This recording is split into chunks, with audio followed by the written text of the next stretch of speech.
Water resource development corporation chairman వి ప్రకాష్ గారు ఏమన్నారో వారి మాటల్లో విందాం. మీకు అందరికి గుర్తుండాలే, అబ్దుల్ కలాం గారే చెప్పారు when he was the president of India, రాబోయే బిజినెస్ అంతా కూడా నెట్వర్క్ మార్కెటింగ్ అని చెప్పారు. అంటే ఏ ఫీల్డ్లోనైనా డాటా ఇంపార్టెన్స్ అనేది అబ్దుల్ కలాం గారు ఆ రోజు గుర్తించారు. మీకు అందరికి గుర్తుండాలే, అబ్దుల్ కలాం గారే చెప్పారు when he was the president of India, రాబోయే బిజినెస్ అంతా కూడా నెట్వర్క్ మార్కెటింగ్ అని చెప్పారు. అంటే ఏ ఫీల్డ్లోనైనా డాటా ఇంపార్టెన్స్ అనేది అబ్దుల్ కలాం గారు ఆ రోజు గుర్తించారు. మనకందరికీ తెలుసు, ఫ్లిప్కార్ట్ 77% షేర్స్ని వాల్మార్ట్కి అమ్మింది. ఫ్లిప్కార్ట్ దగ్గర ఏముండే ఒక యాప్ తప్ప, యాప్ తయారు చేయడానికి ఎంత అవుతుంది? ₹1 కోటి అవుతుంది కావచ్చు. వాళ్ళ సర్వర్ పెద్దది కాబట్టి ₹1 కోటి అవుతుంది కావచ్చు. బట్ ఎందుకోసం వాల్మార్ట్ 77% షేర్ కొనడానికి $16 బిలియన్ ఎందుకు ఇచ్చింది? అంటే 1,19,000 కోట్లు దాన్ని మనం ఇవాళ ప్రైస్ ప్రకారం చూసినట్టయితే. అంటే ఏముంది ఫ్లిప్కార్ట్ దగ్గర? సచిన్ బన్సాల్ ఏమన్నా పెద్ద పెద్ద అసెట్స్ క్రియేట్ చేసి ఇచ్చాడా వాళ్ళకి? ఏముందంటే జస్ట్ డాటా ఉంది. సో ఇంతకుముందు ఎవరిని ధనవంతులు అనేవాళ్ళు అనంటే, ఎవరికైతే తల్లిదండ్రులు బాగా ఆస్తులు ఇచ్చారో, టాటా బిర్లాలాగా అసెట్స్ ఉన్నాయో, కంపెనీస్ ఉన్నాయో, వాళ్ళను రిచ్ పీపుల్ అనేవాళ్ళు. కానీ వాట్సాప్ దగ్గర ఏముంది? ఒక జస్ట్ యాప్ తప్ప. వాట్సాప్కి ఎందుకు ఫేస్బుక్ $16 ఇచ్చింది, బిలియన్ ఇచ్చింది? అంటే ఆల్మోస్ట్ అది కూడా 1,18,000 కోట్ల రూపాయలు ఆ రోజు వాళ్ళు పే చేసింది. ఏముందని వాట్సాప్ దగ్గర? ₹1 కోటి, ₹2 కోట్ల వర్త్ ఉండే ఒక సర్వర్ అండ్ యాప్ ఉంది. అంటే వీళ్ళిద్దరి దగ్గర కూడా, ఫ్లిప్కార్ట్ దగ్గర కానీ వాట్సాప్ దగ్గర కానీ ఉన్నది ఏంటి అంటే డాటా. ఆ డాటా ఎవరి దగ్గర ఎక్కువ ఉంటుందో వాళ్ళంత ధనవంతులు. సో అందుకే ఇక్కడ వాళ్ళకి you are the representatives of your respective direct selling companies. మీరు అర్థం చేసుకోవాల్సింది ఏంటంటే, డైరెక్ట్ సెల్లింగ్ బిజినెస్లో టాప్ లెవెల్కి వెళ్ళాలి, లేదా మనం అనుకున్న డ్రీమ్స్ అన్నీ ఫుల్ఫిల్ కావాలంటే మనకు కావాల్సింది ఏంటి అంటే only list of the names.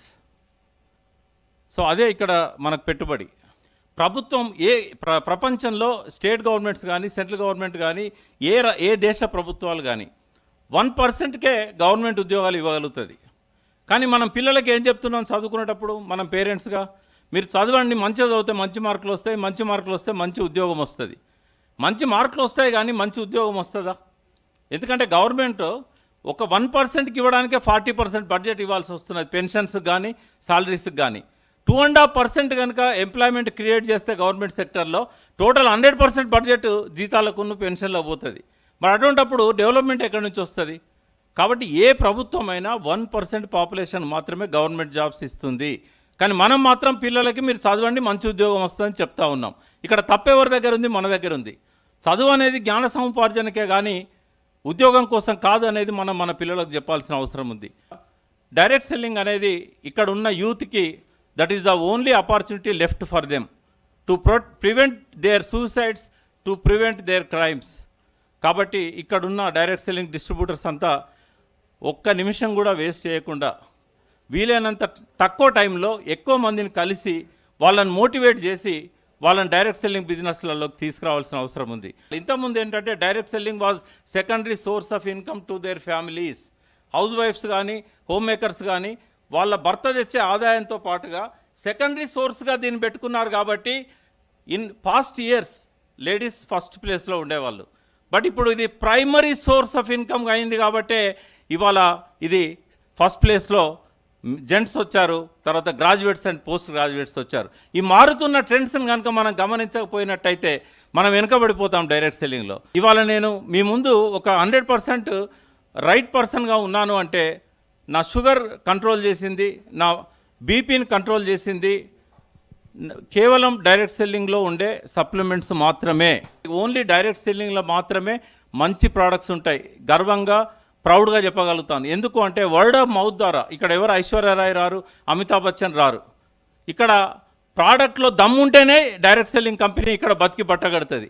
ప్రోడక్ట్లో దమ్ము లేకపోతే డైరెక్ట్ సెల్లింగ్ కంపెనీ మిగలదు. కాబట్టి కళ్ళు మూసుకొని ఏదైనా ఒక డైరెక్ట్ సెల్లింగ్ కంపెనీ ఐడిఎస్ఏలో ఉందంటే కళ్ళు మూసుకొని ఆ ప్రోడక్ట్స్ కొనవచ్చు. మనమేమి దానికి రీసెర్చ్ చేయాల్సిన అవసరం లేదు, ఇంకెవరిని అడగాల్సిన అవసరం లేదు. పిరమిడ్ స్కీమ్స్ను కానీ, చైన్ సిస్టమ్, మనీ చైన్ స్కీమ్స్ను కానీ దీనిలో నుంచి ఎలిమినేట్ చేయాలి. ఇవాళ ఐజాన్ today 457 companies are there. Everyone is claiming that their company is direct selling company, but only genuine companies are with IDSA.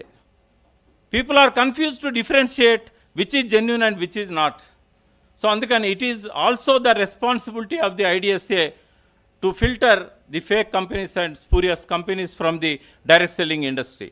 And I can promise you on behalf of Telangana state that we will become number one in South, and soon we will become number one in the country in coming 2 or 3 years. So as you said, in 2025, direct selling business is going to 65,000 crores. ఇప్పుడు ఏదైతే మన direct selling companies ఉన్నాయో రాబోయే 3 ఏళ్లలో 65,000 కోట్లకు పోతున్నది. By that time I'm promising you Telangana will be number 1. Thank you. With this I'm concluding. Thank you for giving this opportunity. మొదటి నుంచి డైరెక్ట్ సెల్లింగ్ బిజినెస్ తెలంగాణలో డెవలప్ అవడానికి